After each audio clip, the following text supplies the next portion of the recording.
بسم الله الرحمن الرحيم. الحمد لله رب العالمين، والصلاة والسلام على سيدنا محمد الصادق الوعد الأمين. يا أبناء أمتنا العربية والإسلامية، انفروا خفافا وثقالا وجاهدوا في سبيل الله بأموالكم وأنفسكم. يا أبناء أمتنا، غزة تناديكم، فلسطين تستصرخكم، الجوعى في قطاع غزة ينادونكم. لبوا نداءهم، فإن الله سبحانه وتعالى جعل أهل غزة ينوبون عنكم في هذه المعركة، فلا تحرموا أنفسكم من مشاركتهم في أجر الجهاد والإنفاق في سبيل الله. هم قدموا أرواحهم ودماءهم وبيوتهم وفلذات أكبادهم رخيصة في سبيل الله، وفي سبيل تحرير المقدسات، وفي سبيل تطهير المسجد الأقصى. فالأموال أمام هذه الدماء التي تسيل، وأمام هذه المجازر التي ترتكب في حق أبناء الشعب الفلسطيني في غزة لا تساوي شيئا. ونحن نقبل على شهر رمضان المبارك، هذا الشهر الفضيل، شهر الجود والعطاء. كان النبي صلى الله عليه وسلم أجود الناس، وكان أجود ما يكون في شهر رمضان المبارك، حتى كان كالريح المرسلة في العطاء والجود والكرم. فلا تبخلوا على أنفسكم، لأنه من يبخل فإنما يبخل على نفسه، يبخل على نفسه بالأجر والثواب والعطاء والمشاركة في الجهاد.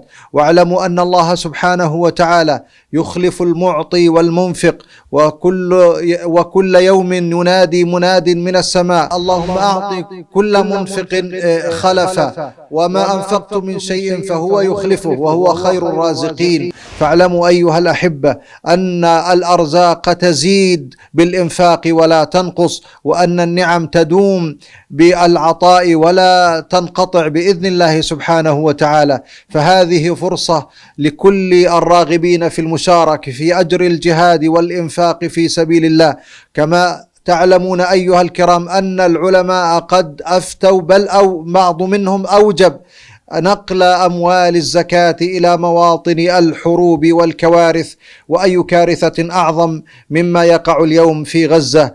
فيا أيها المسلمون في بقاع الأرض، إن غزة اليوم هي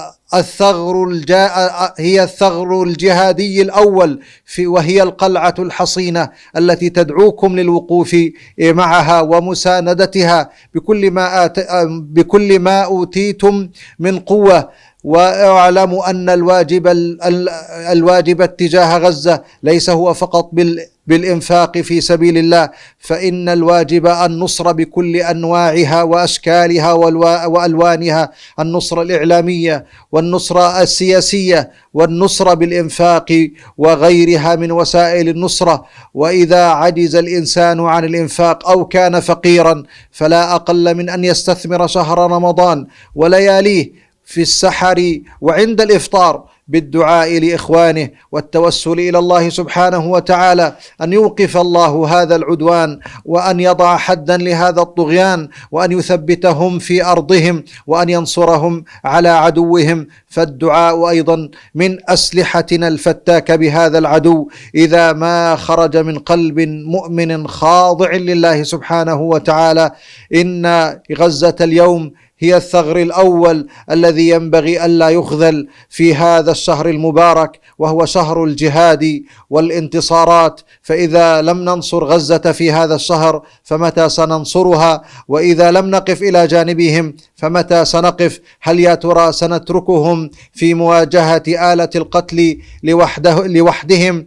وهل ترى سنجود بأموالنا كما يجود الغرب الكافر بأمواله إسنادا لهذا العدو، وكما يقدم الأموال والمساعدات لهذا العدو؟ ينبغي أن تتكافأ نفقاتنا، وأن يكون مالنا سيلا غزيرا لإسناد هؤلاء، كما يسندهم الغرب الكافر وأمريكا على وجه الخصوص، التي تبرعت لهم ب14 مليار من أجل انتصارهم في هذه الحرب. ولكننا على يقين أن هذه الأموال ستذهب سدى، فسينفقونها ثم يغلبون كما توعد الله سبحانه وتعالى.